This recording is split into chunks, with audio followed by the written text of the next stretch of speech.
BJP ಶಾಸಕ ಹರೀಶ್ ಅವರ ಮೇಲೆ ಮೊಟ್ಟೆ ಎಸೆದ ಪ್ರಕರಣವನ್ನ ಖಂಡಿಸಿ ತುಮಕೂರು ಜಿಲ್ಲಾ ಬಿಜೆಪಿ ಪ್ರತಿಭಟನೆ ನಡೆಸಿತು.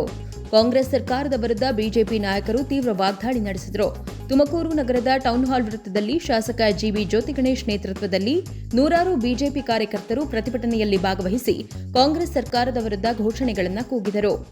ಕಾಂಗ್ರೆಸ್ ಗೂಂಡಾ ಸರ್ಕಾರ ಎಂದು ಆರೋಪಿಸಿದ ಪ್ರತಿಭಟನಾಕಾರರು ಕಾಂಗ್ರೆಸ್ ನಾಯಕರಾದ ರಾಹುಲ್ ಗಾಂಧಿ ಮತ್ತು ಪ್ರಿಯಾಂಕಾರವರ ವಿರುದ್ಧ ಆಕ್ರೋಶ ವ್ಯಕ್ತಪಡಿಸಿದರು.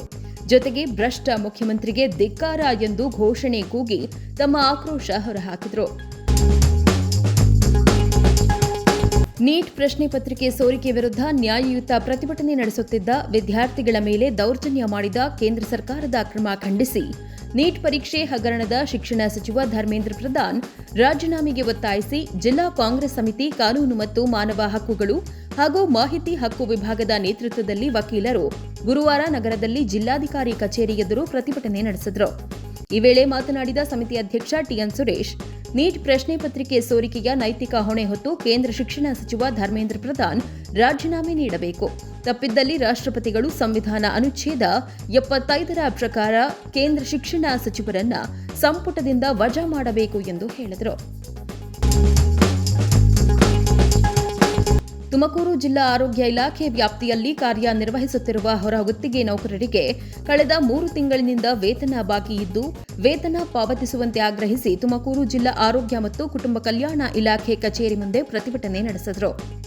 ಡಿಎಚ್ಒ ಕಚೇರಿ ಮುಂದೆ ನೂರಾರು ಹೊರಗುತ್ತಿಗೆ ನೌಕರರು ನಮಗೆ ವೇತನ ಕೊಡುವವರೆಗೂ ನಾವು ಪ್ರತಿಭಟನೆ ಹಿಂಪಡೆಯುವುದಿಲ್ಲ ಎಂದು ಪಟ್ಟು ಹಿಡಿದರು.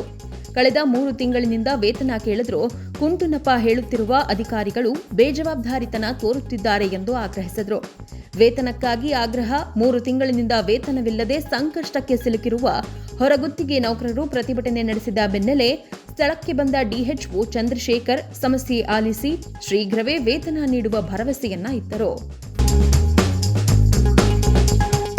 ಒಂದೆಡೆ ಮಳೆ ಕೈಕೊಟ್ಟ ಪರಿಣಾಮ ಕೆರೆ ಕಟ್ಟೆಗಳು ಬತ್ತುತ್ತಿವೆ.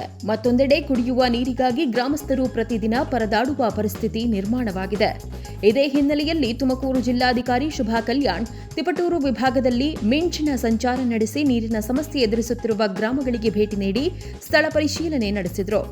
ತಿಪಟೂರು ಉಪವಿಭಾಗದ ಚಿಕ್ಕನಾಯಕನಹಳ್ಳಿ, ತಿಪಟೂರು ಹಾಗೂ ತುರುವೇಕೆರೆ ತಾಲೂಕುಗಳ ನೀರಿನ ಸಮಸ್ಯೆ ಕುರಿತು ಜಿಲ್ಲಾಧಿಕಾರಿಗಳು ಅಧಿಕಾರಿಗಳೊಂದಿಗೆ ಸಭೆ ನಡೆಸುವುದಕ್ಕಿಂತ ನೇರವಾಗಿ ಗ್ರಾಮಗಳಿಗೆ ತೆರಳಿ ಜನರ ಅಹವಾಲು ಆಲಿಸಿದರು. ತಿಪಟೂರು ತಾಲೂಕಿನ ಕಿಬ್ಬನಹಳ್ಳಿ ಹೋಬಳಿಯ ಸಿಡ್ಲೆಹಳ್ಳಿ, ಶೆಟ್ಟಿಹಳ್ಳಿ ಹಾಗೂ ನ್ಯಾಕೇನಹಳ್ಳಿ ಗ್ರಾಮಗಳಲ್ಲಿ ಕುಡಿಯುವ ನೀರಿನ ಲಭ್ಯತೆ, ಪೈಪ್ಲೈನ್ ವ್ಯವಸ್ಥೆ, ಟ್ಯಾಂಕರ್ ಪೂರೈಕೆ ಸೇರಿದಂತೆ ಹಲವು ವಿಷಯಗಳನ್ನು ಪರಿಶೀಲಿಸಿದರು. ಸಿಡ್ಲೆಹಳ್ಳಿ ಗ್ರಾಮದಲ್ಲಿ ಗ್ರಾಮಸ್ಥರು ತಮ್ಮ ಸಮಸ್ಯೆಗಳನ್ನು ಜಿಲ್ಲಾಧಿಕಾರಿಗಳ ಮುಂದೆ ಮುಕ್ತವಾಗಿ ಹಂಚಿಕೊಂಡರು.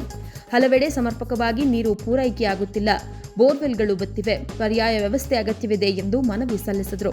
ಜಿಲ್ಲಾಧಿಕಾರಿಗಳು ಗ್ರಾಮಸ್ಥರಿಂದ ಮನವಿ ಸ್ವೀಕರಿಸಿ ಸಮಸ್ಯೆಗಳಿಗೆ ಆದ್ಯತೆ ಮೇರೆಗೆ ಪರಿಹಾರ ಕಲ್ಪಿಸುವುದಾಗಿ ಭರವಸೆ ನೀಡಿದರು. ಮತದಾರರ ಪಟ್ಟಿ ಸಮಗ್ರ ವಿಶೇಷ ಪರಿಷ್ಕರಣೆ 2026 ಪ್ರಕ್ರಿಯೆ ಜಿಲ್ಲೆಯಲ್ಲಿ ಭರದಿಂದ ಸಾಗಿದ್ದು 100% ಶುದ್ಧ ಮತದಾರರ ಪಟ್ಟಿಗಾಗಿ ರಾಜಕೀಯ ಪಕ್ಷಗಳು ತಮ್ಮ ಮತಗಟ್ಟೆ ಏಜೆಂಟರುಗಳನ್ನು ಮತ್ತಷ್ಟು ಚುರುಕುಗೊಳಿಸುವಂತೆ ಜಿಲ್ಲಾಧಿಕಾರಿ ಹಾಗೂ ಜಿಲ್ಲಾ ಚುನಾವಣಾಧಿಕಾರಿ ಶುಭಾ ಕಲ್ಯಾಣ್ ತಿಳಿಸಿದ್ದಾರೆ. ಜಿಲ್ಲಾಧಿಕಾರಿ ಕಚೇರಿಯಲ್ಲಿ ಗುರುವಾರ ಮತದಾರರ ಪಟ್ಟಿ ಸಮಗ್ರ ವಿಶೇಷ ಪರಿಷ್ಕರಣೆಗೆ ಸಂಬಂಧಿಸಿದಂತೆ ನೋಂದಾಯಿತ ರಾಜಕೀಯ ಪಕ್ಷಗಳ ಅಧ್ಯಕ್ಷರು, ಕಾರ್ಯದರ್ಶಿಗಳು ಹಾಗೂ ಪ್ರತಿನಿಧಿಗಳೊಂದಿಗೆ ಸಭೆ ನಡೆಸಿದ ಅವರು, ಜಿಲ್ಲೆಯಲ್ಲಿ ಮತದಾರರ ಪಟ್ಟಿ ಪರಿಷ್ಕರಣೆ ಪ್ರಕ್ರಿಯೆ ಸಮರ್ಪಕವಾಗಿ ನಡೆಯುತ್ತಿದೆ. ಪ್ರಸ್ತುತ ಪರಿಷ್ಕರಿಸಿದ ಮತದಾರರ ಪಟ್ಟಿ ಪರಿಪಕ್ವವಾಗಲು ರಾಜಕೀಯ ಪಕ್ಷಗಳು ತಮ್ಮ ಮತಗಟ್ಟೆ ಏಜೆಂಟರುಗಳನ್ನು ಮತ್ತಷ್ಟು ಚುರುಕುಗೊಳಿಸಿ ಮತಗಟ್ಟೆ ಅಧಿಕಾರಿಗಳೊಂದಿಗೆ ಸಮನ್ವಯ ಸಾಧಿಸುವಂತೆ ಸೂಚಿಸಬೇಕು ಎಂದು ರಾಜಕೀಯ ಪಕ್ಷಗಳಿಗೆ ತಿಳಿಸಿದರು.